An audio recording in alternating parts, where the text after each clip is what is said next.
marina. Matahotra mafy ny filoha Marc Ravalomanana ny mpitondra. Manakaiky ny fifidianana. Mandeha ny fomba rehetra ataon'ny fitondrana Rajoely mba amendry fendrona ny olona izay heveriny fa andimby azy eo amin'ny fitondrana. Mangororo tanteraka ny mpitondra. Mbola ady hevitra be ny hoe ho voatazona ve ny fahefana. Na hatramin'ny mpanaradia mantsy efa kivy tanteraka amin'izao fotoana. Vokany arangaranga fa azy ny fahefana. Eo ambany fifehezany ny tafika indrindra fa ny zandarmeri-pirenena. Ny tazana tatoato dia ezaina ny fomba rehetra mba hitazomana fahefana. Na voatazona na tsy homena olona izay hita fa tena afaka manasongadina tena afampandrosoana ho an'ny vahoaka malagasy.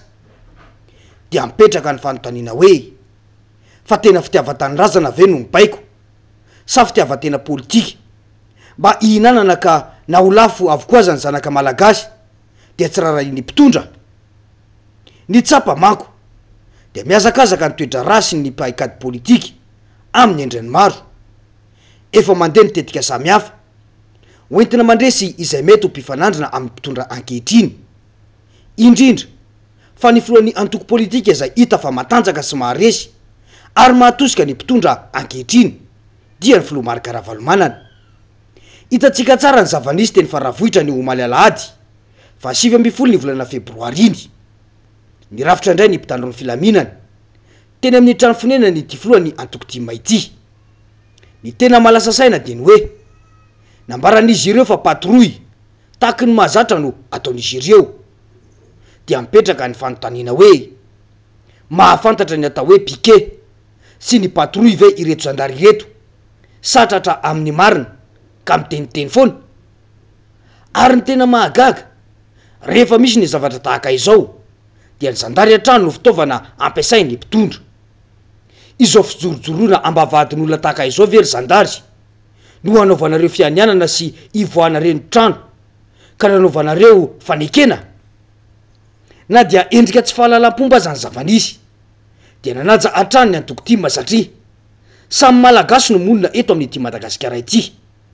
Malagasy ary ray aman-dren'ny malagasy ny filoha Marc Ravalomanana ary malagasy mitovy amin'ny ihany koa ireo zandary mpandray baiko ireo ka nanome lesona ho azy ireo an-trano ny filoha Marc Ravalomanana fa azo atao ny mifampiresaka rehefa misy ny tsy mazava.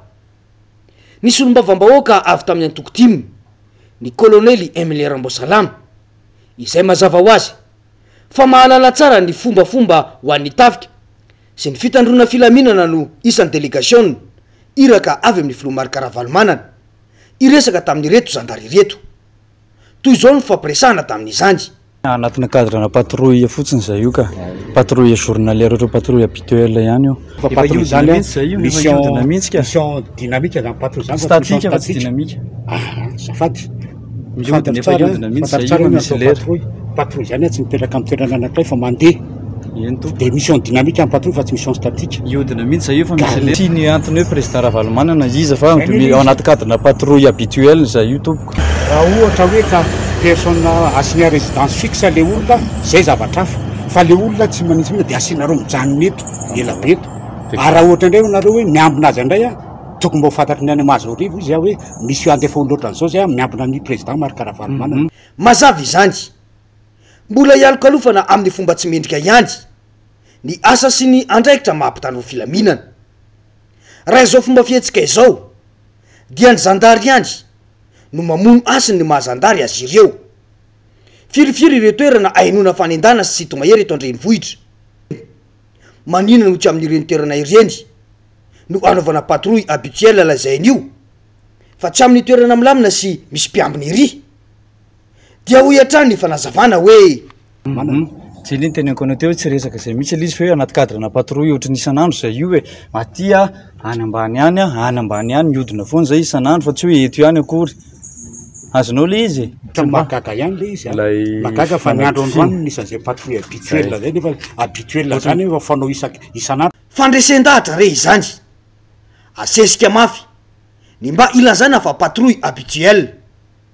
Dia mipetraka ny fanontaniana hoe patrouille inona indray zany ity natao tamin'ny toerana tokony anaovana fampiarabanana tratran'ny taona ho any antoko ty mate tsy hita latamaty ity mba hamenatra ry zandary a isan'andro ve misy tahaka izao eto amin'ity toerana saika anaovana etsika fampiarabanana tratrany taona io manaiky ho atao fitaovana amin'ny zavatra tahaka izao ve ny zandary e tsy mahatsiaro tena sy tonga saina mihitsy ve hoe tsy natao fitaovana ho amin'izao ianareo sa matiny vola kely mba endamite kely avy amin'ny mpanome baiko dia aleo mamono heritreritra na de hita aza fa ilain'ny vahoaka malagasy izay efa resy ny fahantrana ny fanentanana sy ny fanabeazana azy mialohan'ny fiatrehana fifidianana aiza ny HCC sa mety ve zao ry andriamatofolohan'ny HCC vaovao sy ny mpikambana ao aminy mety ve zao zava-misy izao ry ministry ny atitandy mendrika ve zao fihetsika izao ry seny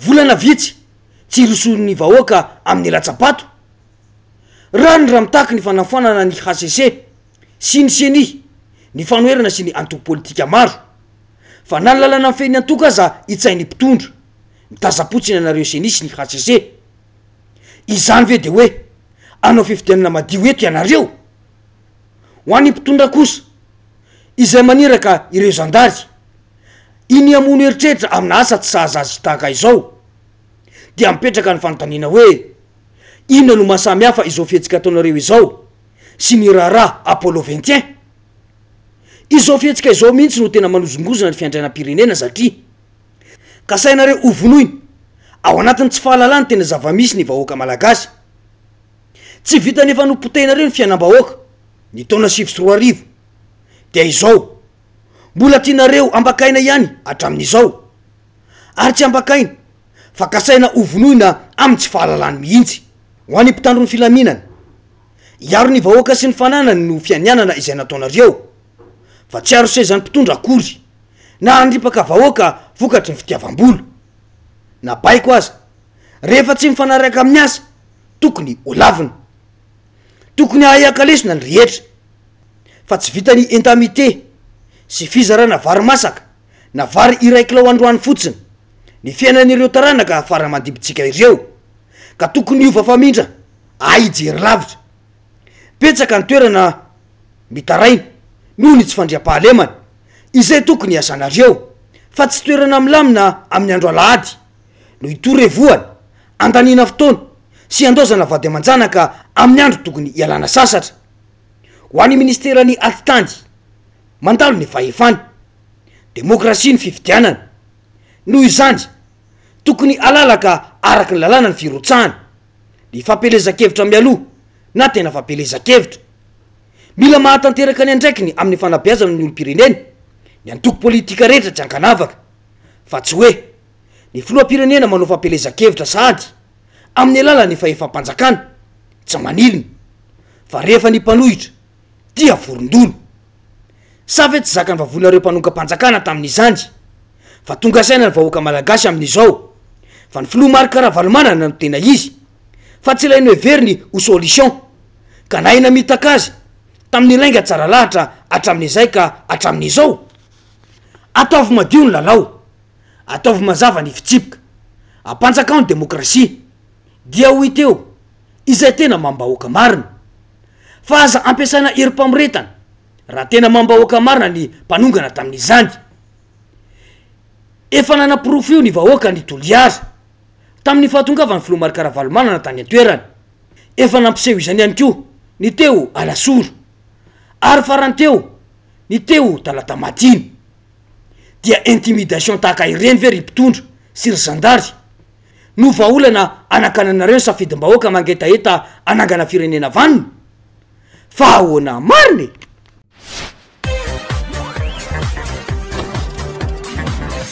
ahoana mariny